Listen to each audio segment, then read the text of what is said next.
नमस्कार प्रेक्षकांनो, लग्नानंतर होईलच प्रेम मालिकेच्या आजच्या प्रोमोमध्ये वसुंधरा तिच्या लेकीचेच म्हणजे रम्याच्या लग्नाचे स्वप्न पाहत असताना आपल्याला दिसणार आहे.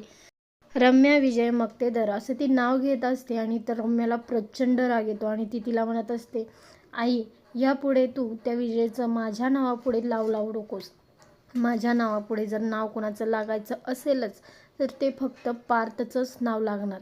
अगदी माझ्या श्वासाचा शेवट होईपर्यंत मी पार्थची आतुरतेने वाट पाहणार आणि पार्थ फक्त माझा आहे आणि माझाच राहणार आहे. रम्याच्या या वेडेपणाला वसुंधरा काय करेल हे पाहायला इंटरेस्टिंग होणार आहे. तर इकडे साखरपुड्याची तयारी सुरू झालेली आहे आणि रम्या आणि विजयचा साखरपुडा इथे जोरदार तयारीत होताना आपल्याला दिसणार आहे.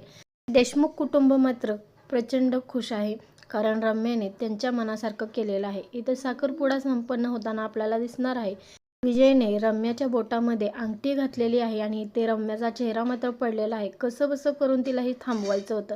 तर इथे नंदिनीची तब्येत थोडीशी बिघडते. नंदिनीला इथे मळमळल्यासारखं होत असतं आणि अचानक लक्ष सगळ्यांचं तिच्याकडे जातं. नंदिनी पटकन तिच्या रूममध्ये जातं आणि जीवा म्हणत असतो, हिला काय झाले नेमकं. त्यानंतर इथे रम्या म्हणत असते, नंदिनीला बरं वाटत नाहीये, तोपर्यंत आपण साखरपुडा करायचा थांबूयात, सुरुवात करूयात. पार्थ इथे रम्याला म्हणत असतो, थांबायची काहीच गरज नाही, तू तुझा साखरपुडा आटपून घे. आणि त्यानंतर विजय इथे पार्थजवळ जातो आणि पार्थला म्हणत असतो, मला वाटतंय तिच्यापेक्षा घाई जास्त तुलाच झाली आहे पार्थ, नाही का. विजय असं पार्थला का म्हणाला आणि त्याच्या मागचा उद्देश काय हे आपल्याला पुढील भागामध्ये समजेल. तर इथे पार्थला बोलल्यामुळे काव्याला मात्र प्रचंड राग येतो विजयचा. तर पाहायला विसरू नका लग्नानंतर होईल प्रेम. धन्यवाद.